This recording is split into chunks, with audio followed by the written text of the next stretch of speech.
This is how the latest video by the YouTuber TheStarfishface begins. Pokopia is a game I wasn't originally planning on playing. From early trailers, it looked like a Pokemon. Did you hear that? She mentioned trailer footage. And what's on the screen right now? Trailer footage for the game Pokopia. And when Star brings up Animal Crossing and Minecraft as comparisons, she goes on to show footage from Animal Crossing and Minecraft. And you might be thinking, okay, yes, she mentioned something in the script, and then the footage in the video is relevant to what she says in the script. She brings up Animal Crossing, and Animal Crossing footage shows up. She brings up things about Pokopia, and things about Pokopia show up. What's the big deal? Well, I'm glad you asked. It's something that I, as an editor of my own videos, have always praised other YouTubers doing, as I kind of struggle to do it myself.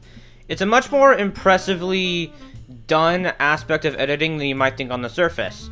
Especially when it's done in a more artsy kind of way, like in Jacob Geller's The Future's an Empty Room, where every single piece of footage shown is purposely either boxed in or wide but empty in order to aid the entire premise of that video. And if my analysis is correct, which to be clear, it is analysis, I might be wrong, based on the original creator's intentions, Star does something similar in this video. Check out this, for example. Anyway, in the process of building little homes for all my Pokemon, I at some point thought, what would Pokopia's cast of Pokemon NPCs look like as humans? Intentionally or not, I think it's really genius how you could technically take two meanings from the use of the trailer footage used here in the background of Star talking. On one hand, she literally says something about the fact that she, in Pokopia, was rebuilding houses for the Pokemon. On the other hand, she's redesigning these Pokemon into human characters. And what is Pokopia about? Rebuilding society after humans mysteriously left. And it's usually humans that create buildings. I forgot to mention that in the initial reaction. Whoops. Professor Tangrowth is the first character you meet right at the start of the game. Aside from you, he's seemingly one of the only Pokemon still left in the world, on top of the fact that all the humans have basically up and vanished. And it's never... That's interesting. Not only is Star literally showing Professor Tangrowth footage based on the fact that she's talking about him, she was talking about his backstory and how for decades if not centuries, he was all alone in a world. And the jump cuts that she used as footage, that aids very well. You see him all alone in this world, from you, he's forced to adjust over time, seemingly one of all these different jump cuts. He's walking at night, he's trying to dance. The only Pokemon.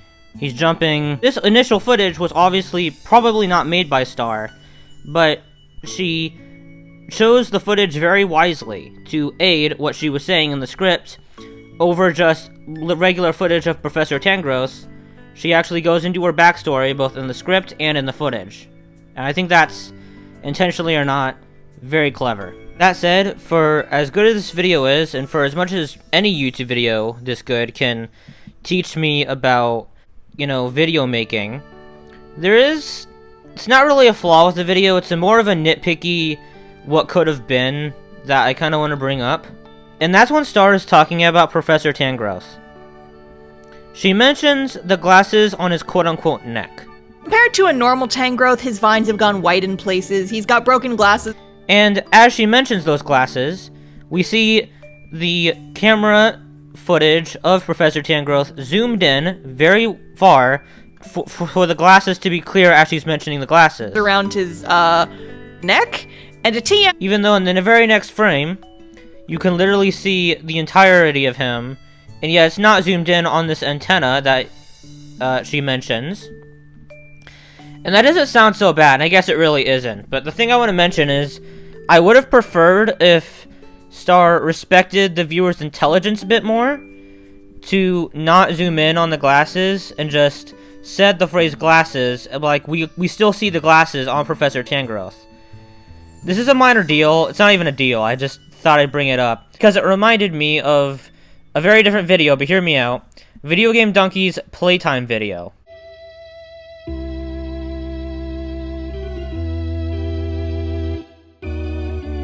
When Donkey talks about the opening playtime scene at the airport, I feel like there's a much bigger respect for the viewer's intelligence to pick things up themselves, and the only time there is like an arrow or a cube that points us to a specific thing is because it's absolutely necessary, because of how obscure that thing is, for us to understand what Donkey is saying in the script. Enter into this world at the airport. This isn't established with a shot of a plane coming down on the landing strip, but instead with a few passengers waiting in this immaculately clean lobby. Down the hall, you see this Donkey didn't need to zoom in on the passengers because they're already in the foreground, and the viewer's intelligence is respected for us to see the passengers that Donkey's talking about. With the supermodel and the glass in the background, it does make a lot more sense for Donkey to go out of his way to show us that. Otherwise, we might not see what he's talking about, even when he says it. That feels absolutely necessary. Mannequin encased in glass come to life. Turns out that's a person, and then she freezes again, and then the janitor walks in. He is just clueless about what to clean. You can literally see his reflection in the floor. Then what appears to be a nurse He didn't need to zoom in on the janitor. is seen carrying a baby. Turns out the baby is here. He did need to show us where the actual baby is, even though the baby that our eyes are attention to, he didn't zoom in on the nurse, and he didn't zoom in on the actual baby either. He instead used a red arrow that actually felt completely necessary to use. And going back to this video, I find it interesting how there is a use of an arrow to draw our attention to something that actually makes sense to be drawn attention to physically, let alone in the script, so that we can actually see the focal point. That being the arrow that points to the stubby legs that Star mentions in the script as she's talking about Tangrowth's design. The arrow makes sense and feels like a better respect of the viewer's intelligence than literally zooming in on the legs, I would say. I'm not going to go through all of the characters and the footage that Star uses and like the editing of each of the segments, because we'd be here all day and I don't want to drag this video on for too long. But I will say the footage they use to establish Moslax looks visually very good and bright. It's not Star's footage, but it's very pretty looking footage that she chose to put into the video, and I love that a lot. So that's cool. Before we move on, I want to talk about other aspects of how the video was edited together and why I love it so much. Star's PNG supermodel that often appears in her videos is a very well done aspect here.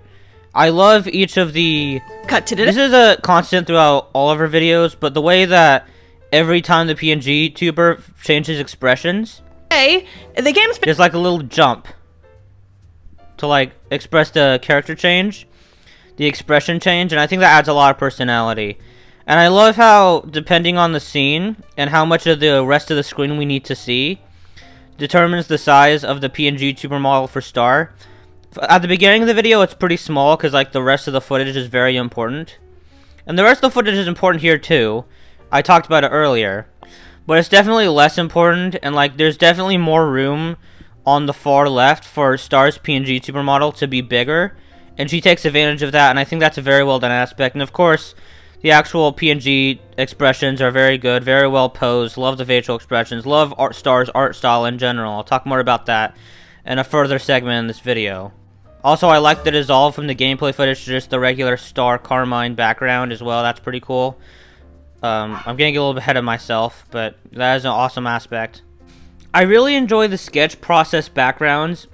Aside from like the Star Carmine stars and comic dots, you can see both the digital speed paint and the initial character design all coming together in a single image.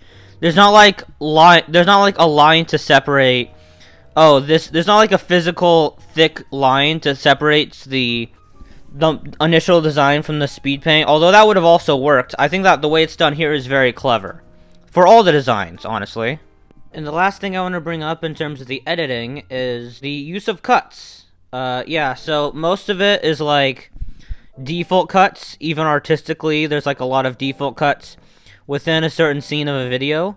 But every time we transition from, say, the intro to another part of another speed paint segment, it's a dissolve. I think that's a really clever way to do it, to separate scenes together through the dissolve cut or through quick cuts within the same scene. I think that's a really good way of doing it. That's kind of what I've been doing in this video in a sort of way. It's mainly like quick cuts within the same reaction, Sometimes I'll do dissolve cuts, but most of the time when I do dissolve cuts or like something experimental, it's like a detour to the donkey playtime segment or a transition into a new scene. So I think that's a really well done aspect. That said, I just do quick cuts to the next sign because I do have a different way of establishing whether or not we're in a new segment of the video. Speaking of which, so the video as a whole doesn't have many sound effects outside of the occasional pop noise when something is established. And those work very well to like add some sense of weight to the existence of them on screen, like the Pokedex, Pokemon in Pokopia's or each of the 7 characters that Star ends. Wait, hang on, 1, 2, 3, 4. Yeah, each of the 7 characters that Star ends up drawing for the video. But mostly, there's not really that many sound effects, and I think that works very well for like a laid-back elevator comfort watch like this. Like, this is the kind of thing that you're just gonna watch to comfort yourself, compared to like a horror film, which has a lot of sound effects to add tension.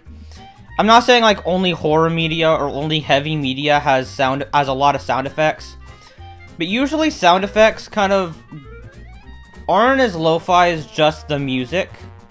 This is like the way I see things, at least. Why do lo-fi streams not have sound effects? It's because you need to focus on the music. Why do horror films have a lot of sound effects? It's because it's to add tension, because the sound effect inherently makes you pay attention. At least in my eyes, I don't know. And you know, maybe I'm just overanalyzing, but did you hear that? I edited in a sound effect of me dropping a fork. And I think if you can hear it, my dog's barking. Yeah, so I thought I'd just do that as a little experiment to show you what I mean. If there were like a lot of sound effects in the Star Carmine kind of relaxing video, I think it would have been distracting. I think the lack of sound effects, aside from the occasional pop sound, work very well. And I really enjoy the actual background music that is used, whether it be the main theme, mini theme, the theme for, I'm assuming, each of the characters. And each theme feels perfectly elevator-esque to work for a chill kind of speed paint video of this style. I will admit, some of my very favorite TheStarfishface videos are very advice-heavy in terms of how you can set up a standing convention, or like advice to do with writing stories. If your favorite Star videos are advice-heavy like they are with mine, this isn't really that. It's more of a comfort watch, and yet there is something very creative about watching a creative mind like Star's make something out of a premise like this. Like, it's the idea of drawing the Pokemon in Pokopia as humans is definitely counterintuitive to the game and like what the point of the game is, but it does work as a video, and I think it's really cool to see her come up with all this stuff, and the script is really good. I love how Star, and a good example is like during this segment of Pikachu, when Star explains how the dress came to be, and like the creative process that led to the dress, like what she wanted to do and what she actually ended up doing. She ended up making the dress different than she was going to, and yet the pigtails stayed accurate to the real ears of Pikachu. I think that's really cool. Really gotta commend Star for clearly putting as much effort and advice as she does in her scripts. I'm not using a script for this video, but I've been learning a lot from her and just analyzing this video. The entire reason this video has existed is because I want to learn to be a better video maker, and the Starfish Face has inspired me to do that. It all comes together to perform an incredibly high quality YouTube video that, while not the most incredible thing I've ever seen on YouTube, has enough things to analyze that it inspires me. The entire reason I titled the video the way I did is so I can take advice from this video and like learn from this video and use these techniques in my own future videos. I think that's a beautiful thing. Before I wrap up this video, I want to dedicate a section to talking about the art style, the artwork in this video, and whether or not it's any good. It is incredible. So, Star's general art style is amazing. I love her use of line art. Like, it's kind of thin, sometimes a bit thicker. I love something that all of these drawings have in common is that I love their poses. They're very expressive poses like that. Like, looks like she's showing off her dress with the way her arms are posed, and the way she's smiling and, like, twirling from behind. Moss Snorlax is just relaxing, and the way, like, his arms and hands are posed kind of, and the way his face as well, does a very good job at, like, conveying that. The way he's, like, sleepy and kind of just relaxed.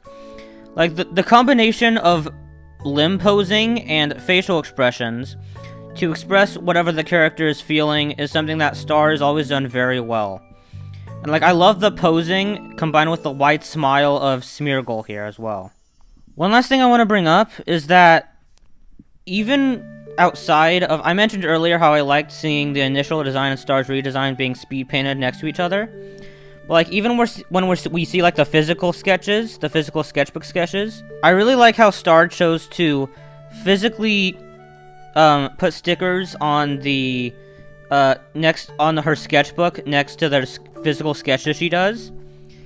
It was probably like for her convenience, but I feel like it works very well for the viewer as well to like see the sketches compared to initial design, and then we compare the initial design to the final speed paint digitally. I think that's a really well done aspect.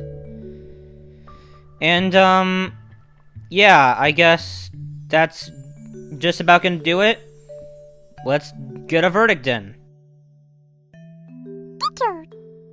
Yeah, the verdict for this video is an 8 out of 10. It's admittedly a low 8, it's closer to a 7.5, but it is an 8. I love this video. It's really good. I think this is a really fun video to try and create, just film everything. As I'm recording this, I'll still have some like audio mixing and like stuff to do before I press the upload button, but yeah, I'm a bit nervous to upload this. I hope it's received well. I worked really hard on it.